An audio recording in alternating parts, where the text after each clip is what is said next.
제3부 1통 천하, 제13건 천하는 하나 되고 제23장 멸망하는 나라들. 앞으로 남은 이야기 제24장 자객형가, 제25장 하나가 되는 천하, 제26장 종장입니다. 여부리 제거. 이제 진왕정에게는 두려울 것이 없었다. 가슴이 다 시원했을 것이다. 아니, 아직 한 가지 더 남았다. 여부리와 함께했던 3천여 문객과 그의 일당들이었다. 이 자들 또한 모두 제거하리라. 여부리의 문객들이 두려워서가 아니었다.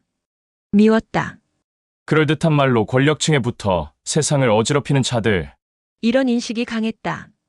실제로 그와 비슷한 일이 진나라 내에서 발생했다. 여러 해 전 한나라는 진나라의 국력을 소모시킬 목적으로 정국이라는 수공을 진나라로 파견한 바 있었다. 수공이란 수리 기술자를 말한다. 정국은 언변술이 상당히 뛰어났던 모양이다. 그는 일단 여부리의 문하로 들어가 진나라를 위하는 척하며 진왕정과 여부리를 설득하여 진나라 내에 방대한 수리 공사를 일으켰다. 경수를 위수 북쪽으로 끌어들여 인공적으로 저수 등 여러 강과 합하게 하여 낙수로 합류시키는 대공사를 벌인 것이다. 수백만 명의 인원과 셀 수 없을 정도로 많은 자금이 이 공사에 투입되었다. 이리하여 완성된 것이 정국거이다. 정국이 만든 수로라는 뜻. 총 길이 500여 리에 달하는 어마어마한 수로였다. 그런데 이 공사가 진나라의 재정과 국력을 약화시키려는 한나라의 치밀한 계략이었다는 사실이 그 무렵 발각되었다. 진왕정은 분노하지 않을 수 없었다. 도대체 말을 잘하는 자는 믿을 수가 없다. 그런데 역사는 종종 이상한 결과를 초래한다. 진나라를 피폐시키려던 이 정국거가 결과적으로 진나라의 천하 통일에 지대한 공헌을 하게 될 줄이야. 정국이 만든 500여 리의 긴 수로 주변은 모두 황무지였다. 그것이 이 관계 공사로 인해 하루아침에 옥토로 변해버리고 만 것이다. 사기의 학어서가 이를 증명하고 있다. 이리하여 관중 땅은 옥토가 되어 가뭄이 들어도 많은 수확을 거두었고 그 덕분에 진나라는 부강해져 마침내 열국을 통합했다. 이것을 두고 하늘의 뜻이라고 하는가. 되는 집은 불이 나도 흥한다는 말이 있다. 이 무렵의 진나라가 바로 그런 추세였다. 어쨌거나 정국거로 인해 진왕정은 유세가들을 몹시 불신했다. 거기에 여부리의 사건까지 겹쳤다. 이로 인해 유세객들에 대한 진왕정의 미움은 극에 달했다. 그는 여부리가 죽었다는 소식을 듣자마자 지체 없이 전국에 명을 내렸다. 여부리의 문화로서 이미 벼슬을 하는 자든 아니든 모두 삭탈관직하여 나라 밖으로 추방하라. 아울러 이 나라 저 나라 돌아다니며 유세하는 자들도 모두 내쫓아라. 만일 이와 관계되는 자를 숨겨두는 차는 같은 형벌에 처하리라. 진나라 전역에 대소동이 벌어졌다. 왕을 능가하는 권력을 지녔던 여부리였다. 그가 천거한 벼슬아치가 어디 한두 명이었던가. 모두 관직에서 쫓겨나 국경 밖으로 추방당했다. 진나라에 머물며 벼슬 자리를 구하던 유세가들 또한 날벼락을 맞았다. 국경으로 나 있는 길은 연일 진나라를 떠나는 유세가들로 가득 메워졌다. 이때 여부리의 가신 중에 이사라는 사람이 있었다. 이사는 원래 초나라 상체 하남성 상체연 태생으로 여기저기 떠돌다가 진나라로 들어와 여부리의 문하에 들게 되었다. 그가 초나라에 머물러 있을 때의 일이었다. 이사는 한때 초나라 말단 관리직을 지낸 적이 있는데 어느 날 관청의 변소에 들어갔다가 오물을 먹던 쥐들이 황급히 놀라 달아나는 것을 보았다. 원래 쥐라는 것들은 사람을 무서워하는가 보다 여기고 이번에는 곡식 창고에 들어갔다. 그런데 이상했다. 창고 안의 쥐들은 사람을 보고서도 전혀 달아날 생각을 하지 않았다. 순간 이사는 깨달았다. 사람이 잘나고 못난 것이 다 이 쥐들과 같다. 비굴하고 비굴하지 않고는 스스로 처한 바에 달렸을 뿐이다. 이사는 그날로 관직을 때려치우고 당시 제왕학의 대가인 순경을 찾아가 제자가 되기를 청했다. 순경은 곧 성악설로 유명한 전국시대의 사상가 순자를 말합니다.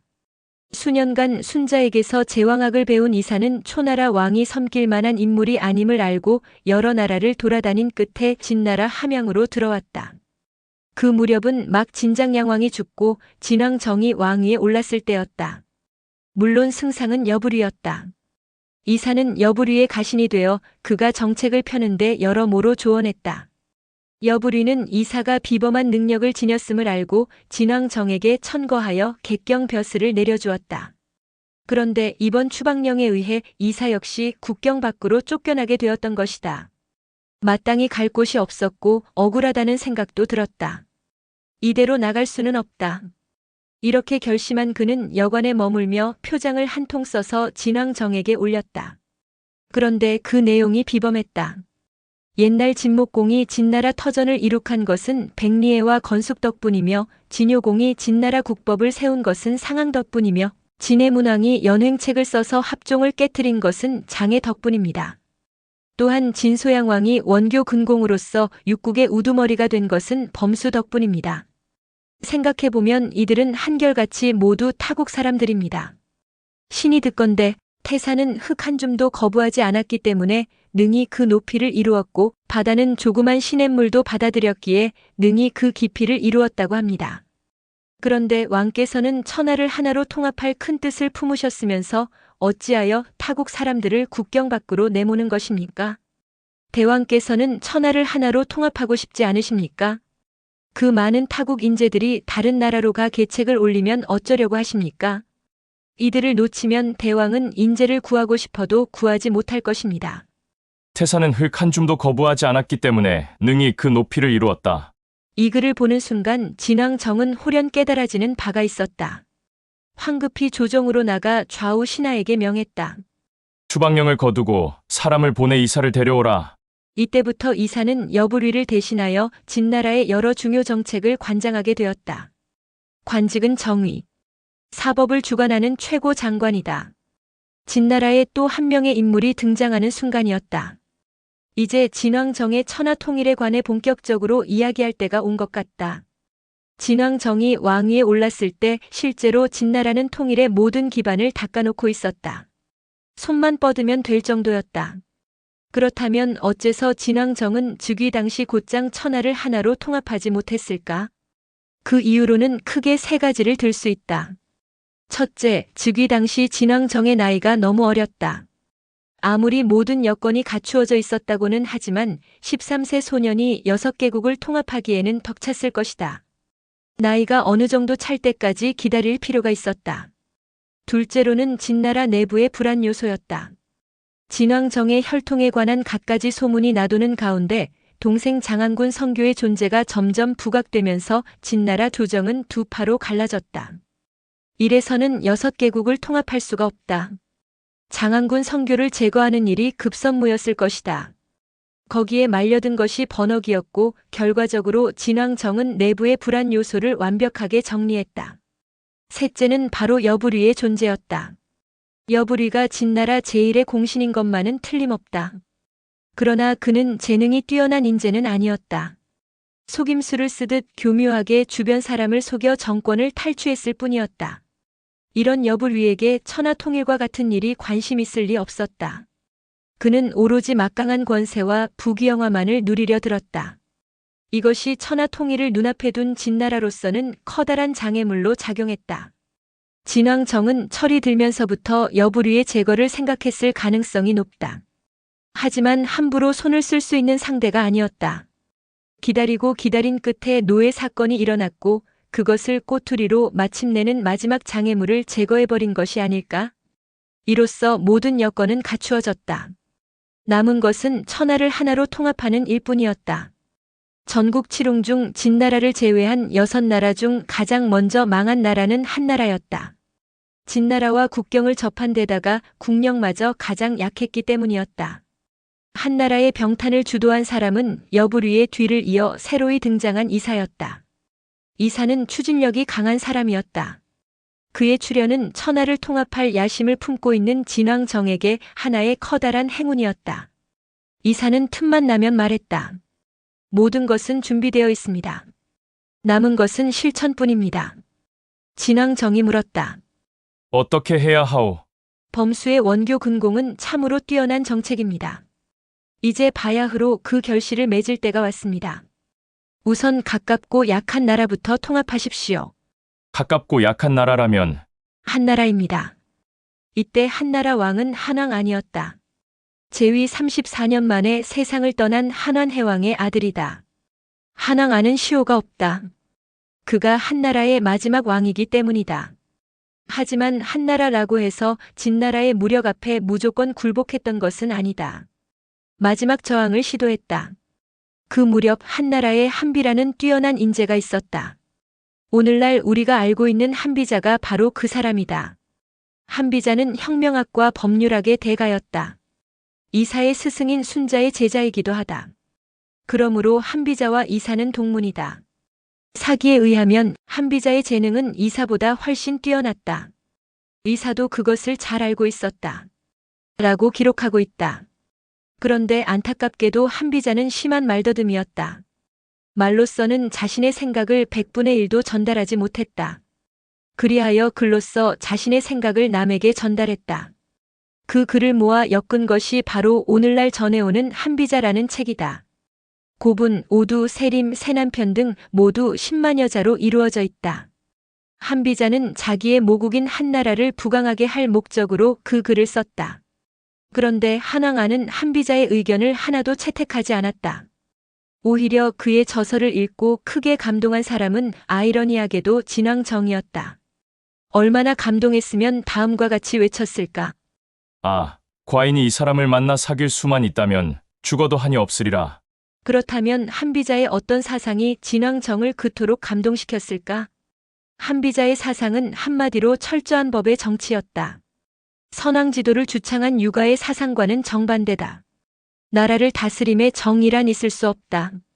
오로지 법에 의해 경영되어야 하고 재능만이 관리를 등용하는 데 기준이 될 뿐이다. 공을 세우면 미천한 자라도 상을 받고 죄를 지으면 왕의 친척이라 하더라도 벌을 받아야 한다. 이러한 신상필벌을 바탕으로 한 한비자의 법과 사상은 진왕정의 성격과 꼭 맞아떨어졌다. 그중 특히 다음의 말은 진왕정의 몸을 떨게 하기에 충분했다.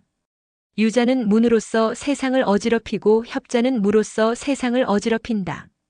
그런데도 군주는 이들을 한결같이 예우하니 이야말로 나라가 어지러워지는 까닭이다. 이것은 한비자의 말 중 가장 유명한 명언이다. 여기서 유자란 반드시 공자의 학풍을 이어받은 유가를 말함은 아니다. 그럴듯한 말로써 정치와 사회를 비판하는 무리를 지칭한다. 한비자가 보기에 유자들의 이러한 소행은 나라 경영에 전혀 도움이 되지 않았다. 오히려 나라를 더욱 어지럽게 할 뿐이었다. 협객이라는 자들 또한 마찬가지다. 의라는 허울을 쓰고 주먹과 칼을 휘둘러대는 자들 때문에 나라만 더욱 어지러워진다.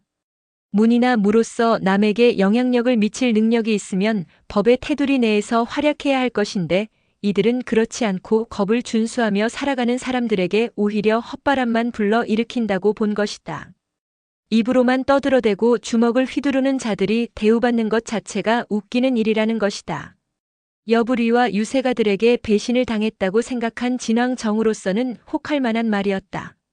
그가 한비자에 대해 극찬을 아끼지 않은 모습을 본 이사는 아무 생각 없이 자랑스런 표정으로 말했다.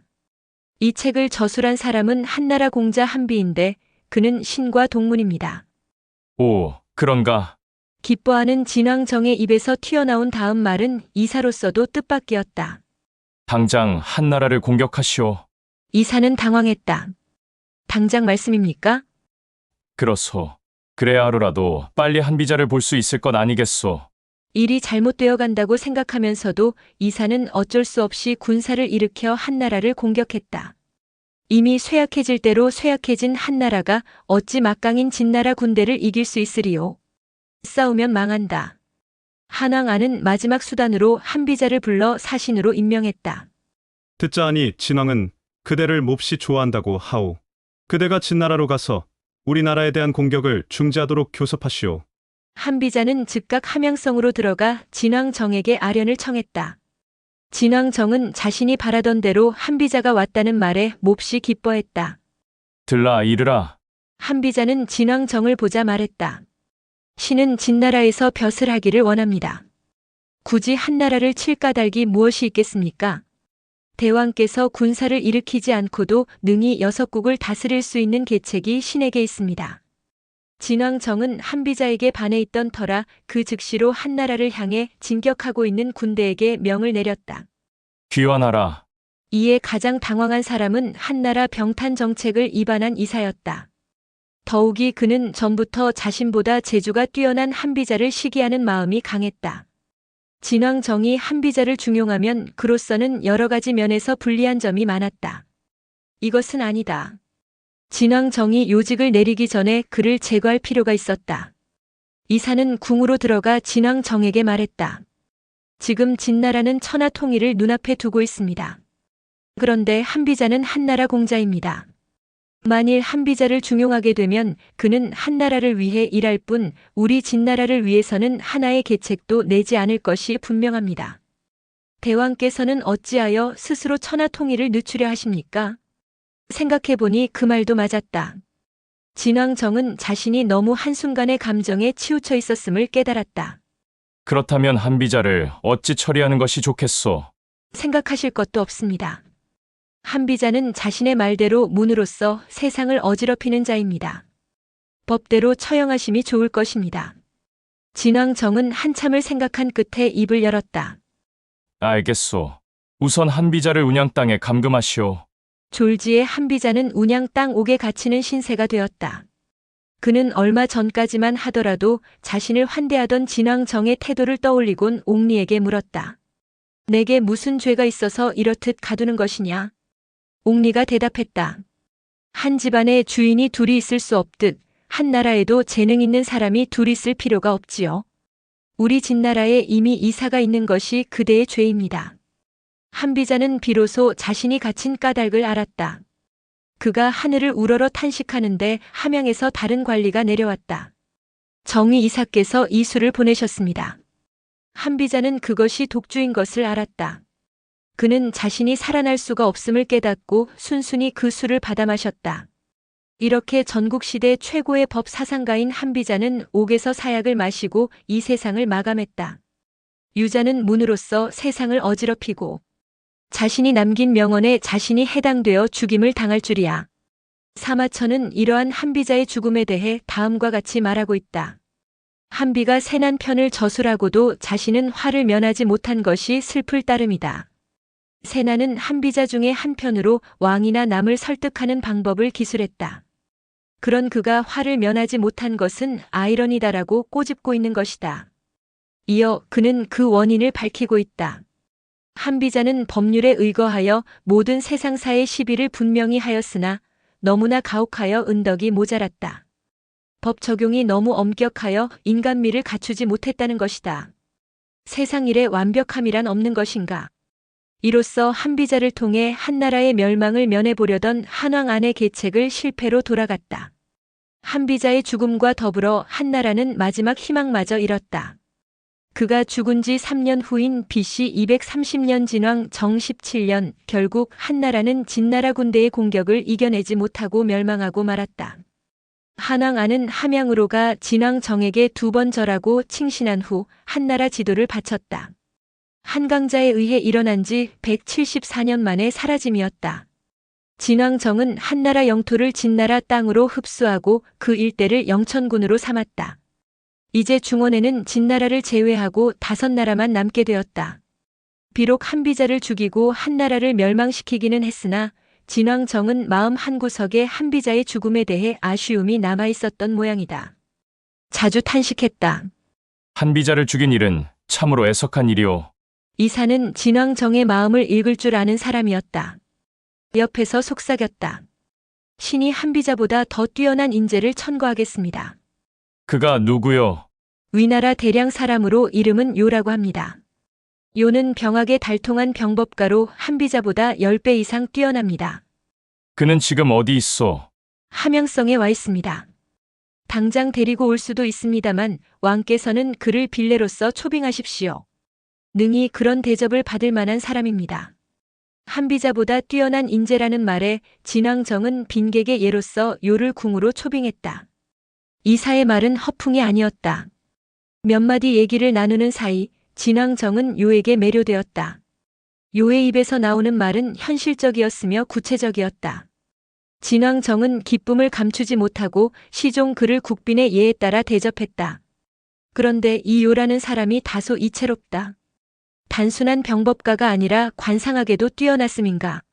그는 진왕 정에게서 후한 대접을 받고 궁에서 물러난 후 혼자 중얼거렸다. 그 내용이 사기에 기록되어 있다. 진왕 정에 대한 인물평이므로 그대로 인용해보자. 진왕은 높은 콧등, 긴 눈, 맹금 같은 가슴, 승냥이 같은 목소리를 지녔다. 이 같은 사람은 인덕이 부족하고 잔인한 마음을 가져서 곤궁할 때는 쉽게 남에게 굽실거리지만 뜻을 얻고 나면 또한 남을 쉽게 업신여긴다. 지금 나는 평민 신분이거늘 진왕은 전혀 부끄러움 없이 나에게 몸을 낮추고 있다. 그러나 만일 그가 천하를 얻는 뜻을 이루게 되면 그 순간부터 천하 사람들은 모두 그의 노예가 될 것이다. 내 어찌 그런 사람과 더불어 오래 사귈 수 있으리요. 그러고는 함양에서 도망치려 했다라고 사기는 적고 있다. 하지만 진왕 정 또한 요의 이러한 마음을 눈치챘다. 요가 함양 성문을 채 빠져나가기도 전에 측근 내관을 시켜 그를 붙잡아 다시 궁으로 데려왔다. 선생은 어찌하여 나를 버리려 하십니까? 나는 앞으로 선생의 말이라면 무조건 따르겠습니다.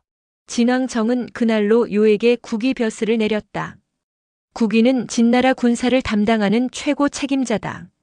이때부터 사람들은 그를 위오라 부르기 시작했다. 이 위오의 출현 또한 이사의 등장과 더불어 진왕 정에게 있어서 커다란 행운이었다. 이 두 명의 인재가 그동안의 기나긴 난세를 종식시키는 마지막 배우 역할을 수행하게 되기 때문이다. 모든 여건이 갖추어졌다라고는 했지만 역시 천하를 통합하는 일은 말처럼 그렇게 쉬운 일이 아니다. 보통 사람의 능력으로서는 해낼 수 없는 일이다. 상식을 뛰어넘은 열정과 광기가 없고서는 천하통일이라는 대업을 성취할 수는 없는 것이다. 이 열정과 광기를 진순신 일본 역사소설가는 다음과 같이 표현했다. 마성. 수긍이 가는 표현이다.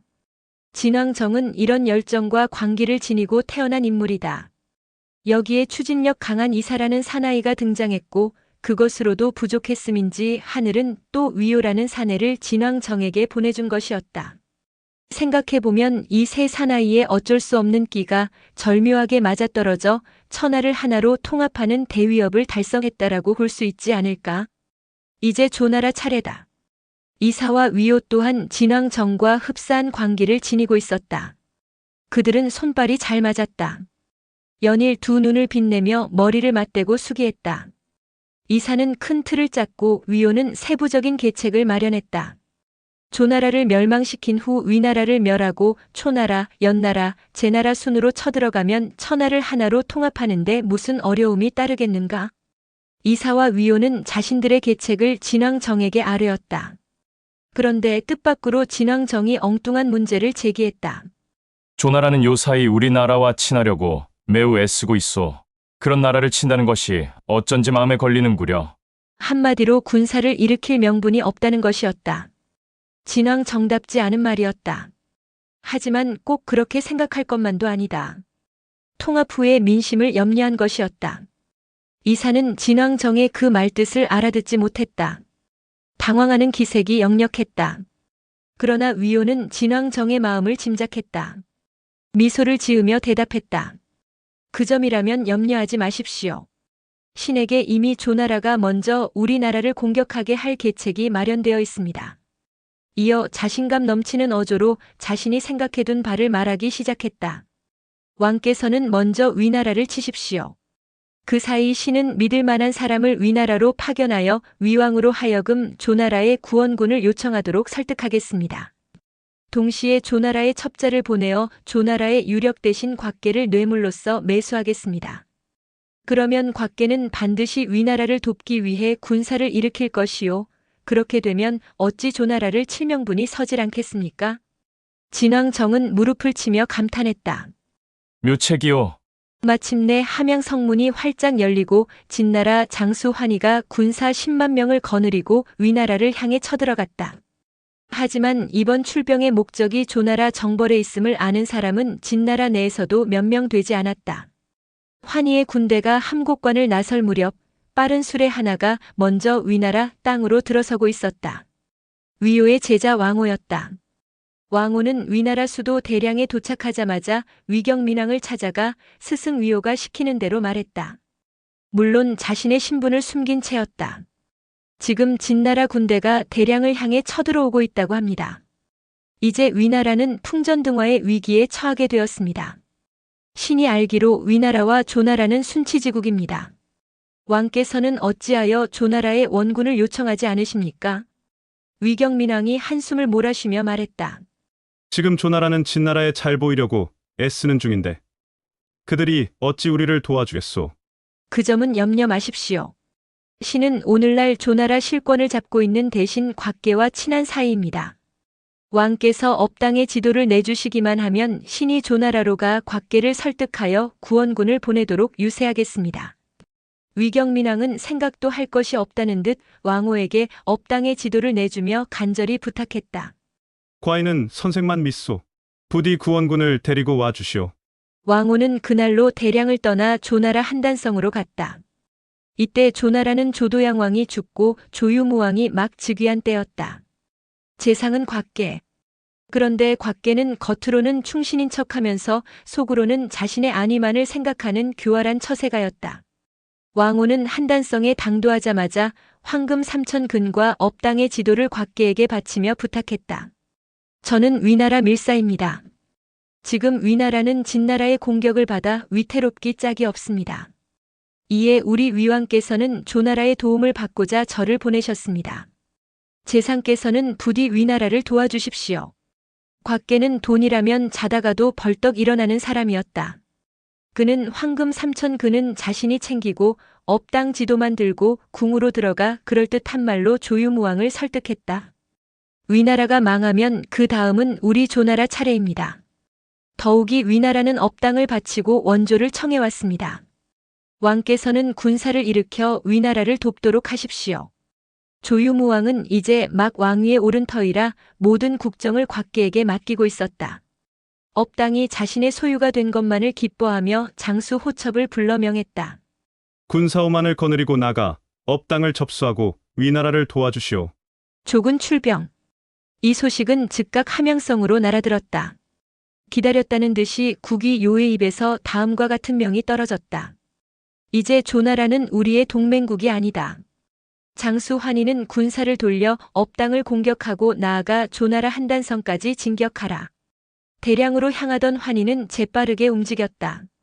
방향을 틀어 업으로 진격했다. 때마침 당도한 조나라 장수 호첩과 격돌했다. 이 싸움에서 환희는 대승을 거두었다.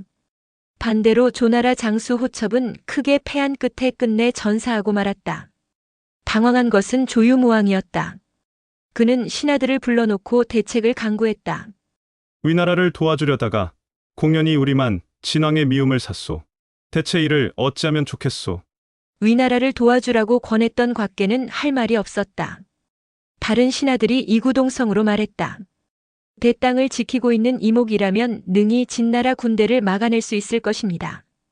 조유무왕도 이목이 연파의 뒤를 이을 명장이라는 것을 알고 있었다.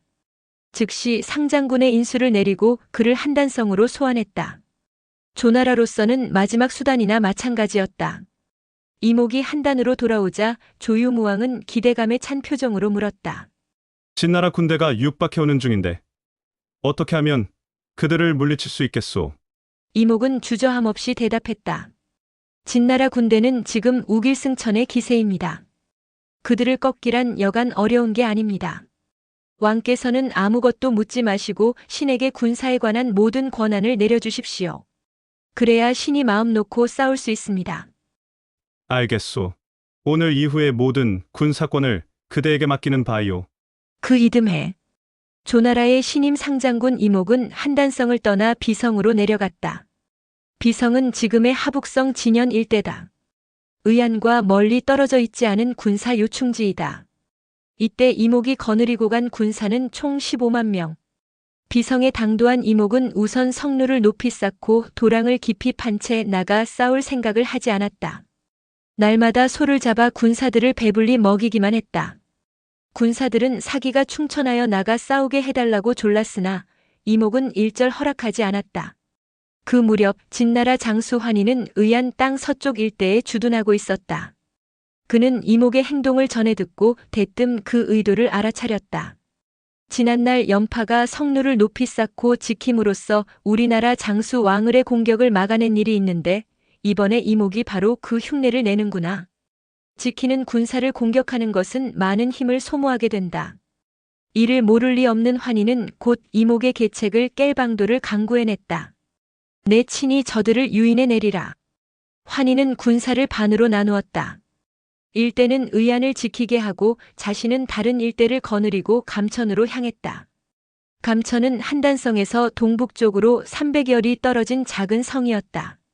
이때 감천을 지키고 있던 조나라 장수는 조총이었다. 조총은 난데없이 진군이 공격해오자 당황하여 이목에게 구원을 청했다. 그러나 이목은 냉정하게 거절했다. 적이 다른 곳을 친다 하여 함부로 구원하러 떠나는 것은 적의 계책에 말려드는 행위이다. 이번에 진나라 장수 환희가 감천을 공격하는 것은 나를 꼬여내기 위한 계책일 뿐이다. 내 어찌 그 수에 말려들 것인가? 나는 오히려 저들의 영체가 빈틈을 이용해 진군 대체를 습격하리라.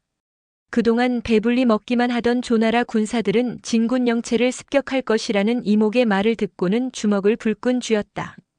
이제야 우리가 나가 싸우겠구나. 조나라 장군 이목은 달이 없는 밤을 이용하여 군대를 세 대로 나누어 일제히 진군 영체를 향해 돌격해갔다. 대장 환희가 떠나가고 난 진군 영체는 이러한 이목의 기습 공격에 속수무책으로 무너졌다. 하룻밤 사이에 반 이상의 군사가 죽었다. 뒤늦게 이 소식을 접한 진군 대장 환희는 대경실색했다. 아, 내가 우리 대왕의 대업에 손실을 가져왔구나. 그는 자신의 실수를 만회하기 위해 감천성을 치던 군사를 되돌려 비성을 향해 진격했다. 그러나 어찌 알았으리요. 조군 대장 이목은 이미 이러한 환희의 움직임을 간파하고 길 양쪽의 군사를 매복시킨 후 환희가 달려오기만을 기다리고 있었다. 이번에는 환희의 군사마저 대패했다. 그는 더 이상 싸울 수 없음을 알고 겨우 도망쳐 함양으로 돌아갔다. 이로써 조나라는 멸망 직전에 다시 회생의 불씨를 보게 되었다. 조군 대장 이목, 진군에 크게 이기다. 얼마 만의 쾌거인가. 조나라 수도 한단성에는 환호의 물결이 일었다. 개선장군이 되어 돌아온 이목을 조유무왕은 친히 영접했다. 지난날 진나라에 백기가 있었듯이 우리나라에는 이목이 있도다. 장군이야말로 백기에게 조금도 뒤지지 않는 공운을 세웠소. 진나라에서 백기를 무안군에 봉했듯이 과인 또한 그대를 무안군에 봉하리라. 한편 진왕정은 이목에게 패하여 돌아온 환희를 보고 크게 분노했다. 우리나라에선 패장을 용납하지 않는다. 환희의 모든 관직을 삭탈하고 서민의 신분으로 만들어 추방하라. 가차없는 명이었다. 새로이 왕전이 장군에 올랐다. 장안군 성교의 난 때 공을 세운 양단화를 부장에 임명했다. 조나라를 멸하지 못하면 돌아올 생각을 하지 말라. 왕전과 양단화는 각기 진양과 상산 땅을 경유하여 조나라를 향해 재차 쳐들어갔다. BC 229년 진왕 정 18년 조유무왕 7년의 일이었다. 그 사이 진나라 정의 이사와 구기요는 계속해서 이면 공작을 펼치고 있었다.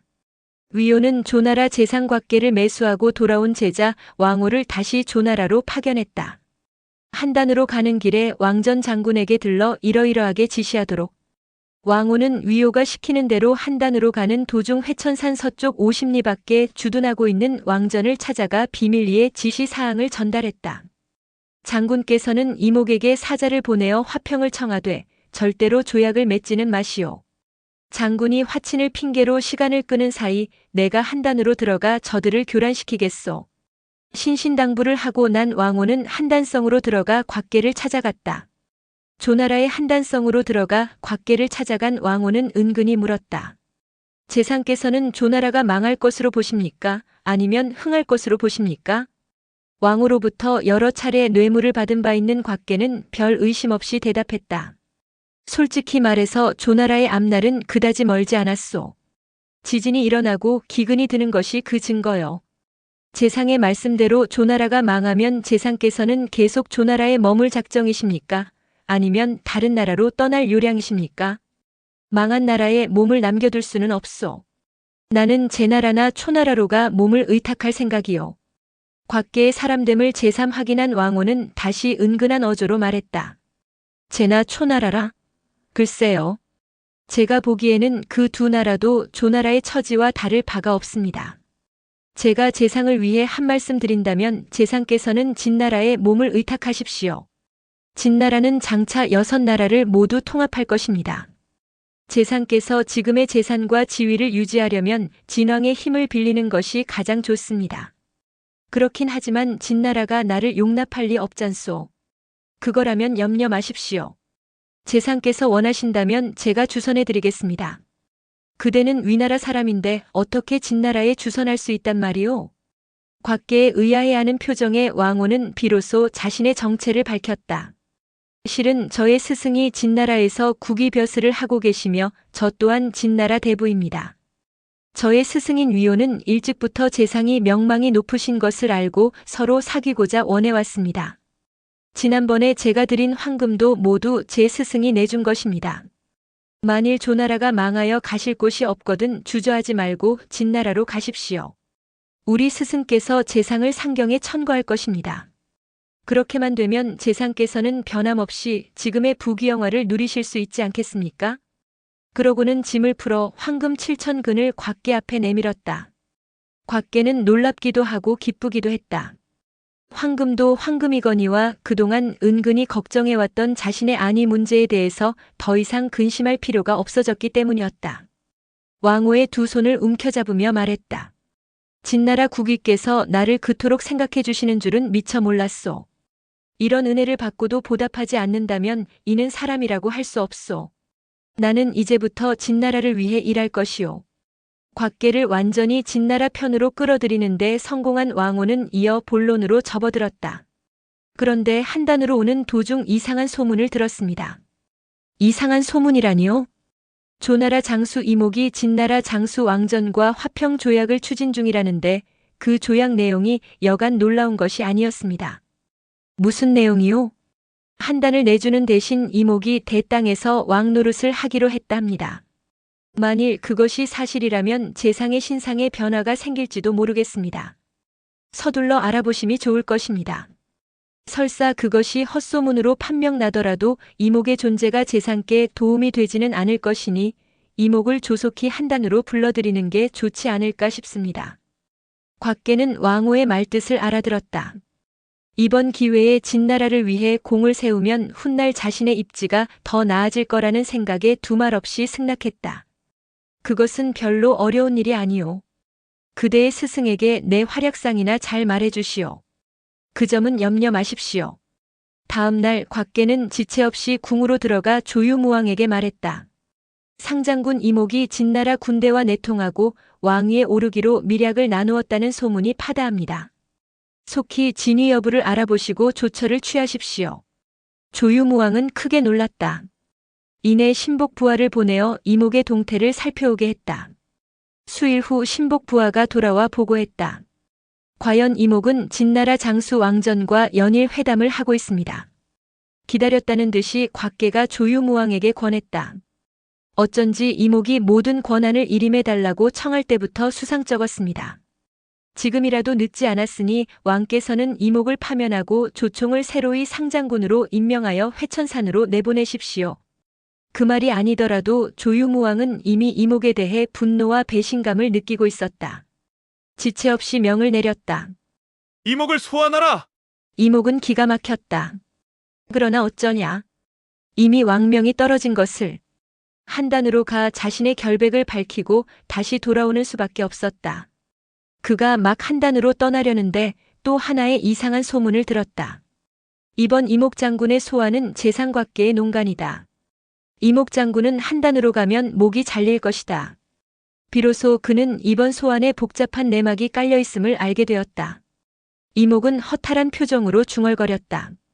아, 내가 이러한 나라에 태어난 것이 한스러울 뿐이다. 그날 밤 이목은 상장군의 인수를 장막 안에 걸어놓고 칼을 뽑아 스스로 목을 찔러 자결했다. 하나의 결과가 이루어지기까지는 수백 가지의 원인이 작용한다. 이는 무슨 일이건 그렇게 될 만한 까닭이 있다는 뜻이리라. 그랬다. 조나라의 멸망이 바로 그런 경우였다. 조나라는 진나라에 의해 멸망했다기보다는 스스로 무너졌다라고 보는 것이 타당할 것이다. 곽계 같은 자가 재상으로 있는데 어찌 조나라가 멸망하지 않을 수 있겠는가. 조나라를 버티게 한 마지막 보루는 상장군 이목이었다. 그런데 그 이목마저 곽계의 농간에 휘말려 자결하고 말았다. 조나라는 이때 실제로 멸망한 것이나 마찬가지가 아닐까. 이목에 이어 상장군에 올라 회천산 영체로 내려간 사람은 곽계의 천거를 받은 조총이었다. 그는 회천산 영체에 당도하자 진군 장수 왕전과 한판 승부를 벌였다. 그러나 결과는 뻔했다. 사기는 그 과정을 간략히 기술하고 있다. 조총의 군대가 패하여 도망쳐버리니 조유무왕은 항복했다. 너무나 간략하여 허무할 정도다. BC 229년 진왕 정 18년 조유무왕 7년에 일어난 일이었다. 이로써 조나라 또한 한나라에 이어 역사의 저편으로 완전히 사라지고 말았다.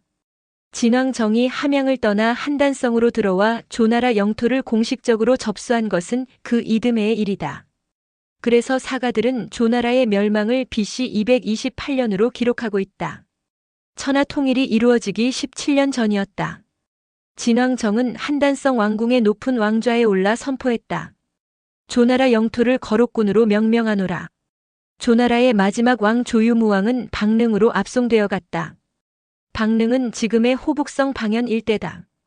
그때부터 그는 멸망한 왕들이 언제나 그러했듯 유배살이를 했다. 조유무왕의 거처는 사면이 돌로 된 석실이었다.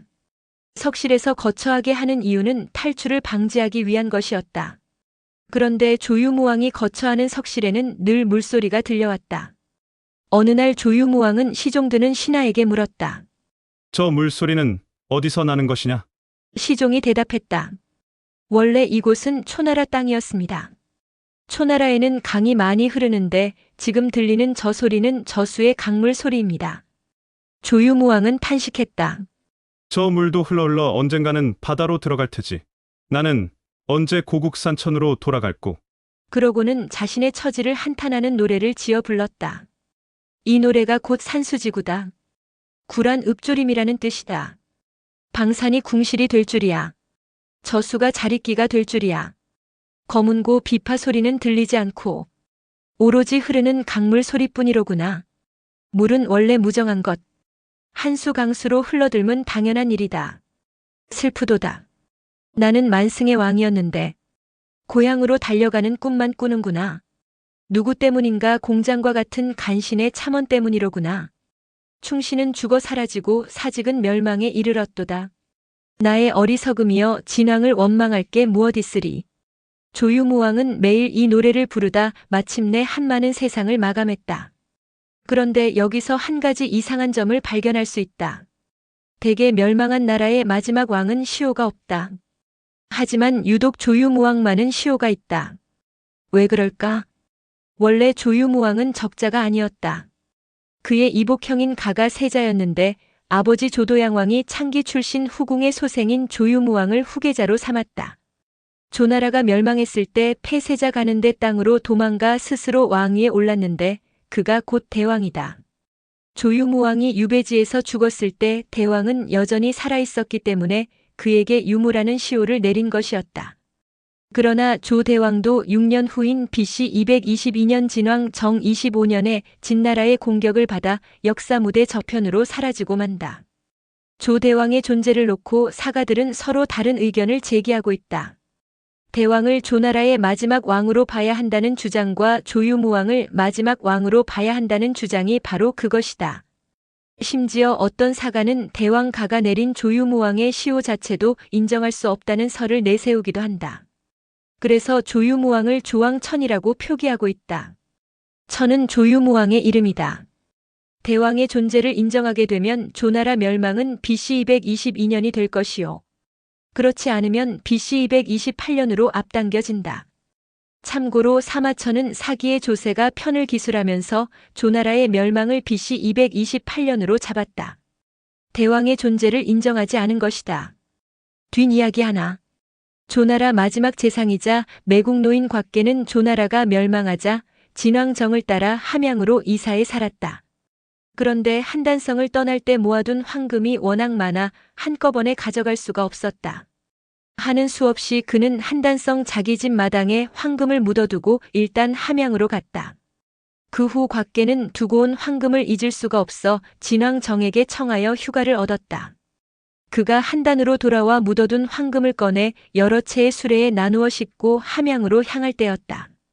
산길을 지날 때 난데없이 도적들이 나타나 곽계를 죽이고 황금을 모두 탈취해 갔다. 이 일을 놓고 세상 사람들은 말하고 있다. 이때의 도적은 우연한 도적이 아니라 이목 장군의 식객들이었다.